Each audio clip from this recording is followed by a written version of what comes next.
Tout de suite, plongeons-nous dans l'univers artistique de Fabrice Pelletier, direction un grand magasin.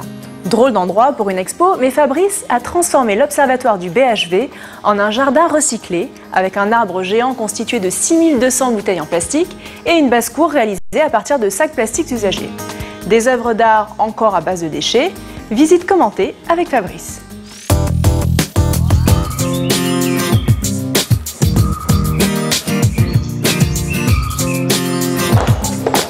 Alors voilà mon jardin recyclé. Magnifique.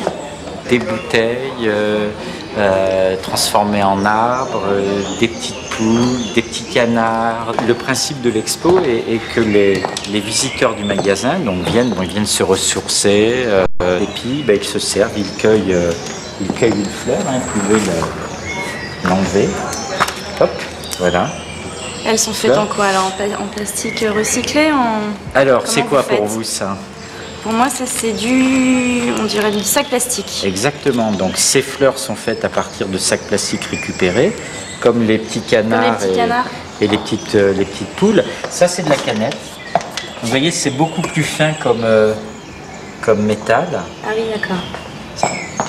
Voilà, vous aviez aussi des bouquets, alors c'est quoi? Ça c'est des bouteilles en plastique. C'est les mêmes bouteilles que celle-ci.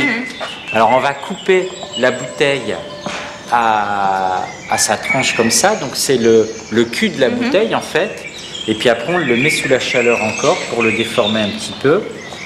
Et avec le haut de la bouteille, vous voyez, on la découpe en lambeaux comme ça, on la repasse sur la chaleur et ça fait des fleurs.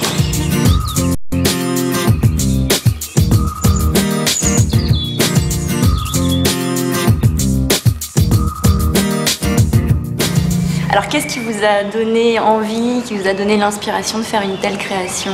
Ma spécialité est vraiment la mise en avant du recyclage. Ce geste de tri, c'est pas quelque chose de très rébarbatif, ça peut être super rigolo, ça peut être fun, on le montre. On voit avec Pourquoi la communication sur la nécessité de recycler serait forcément culpabilisatrice, voire répressive? Non, c'est... Ou institutionnel et pas ludique. Voilà, donc c'est complètement autre chose, donc j'essaie d'amener cette émotion.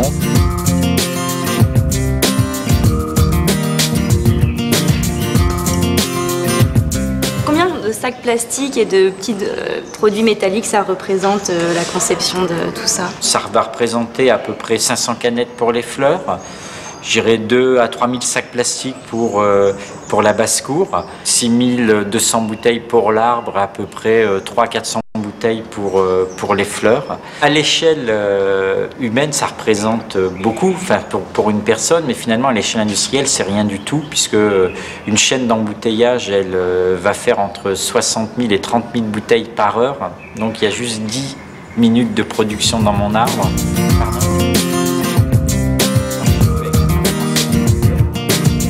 Qu'est-ce que vous attendez du public comme retour? J'attends effectivement que les gens qui visitent cette expo puissent vraiment prendre conscience de la nécessité de leurs gestes quotidiens, quand ils ont une bouteille à la main, quand ils ont un déchet d'emballage, de le mettre dans le bon bac de tri sélectif et de le faire en toute joie, parce qu'ils disent que derrière il y a des gens qui vont transformer ce déchet d'emballage en quelque chose d'autre.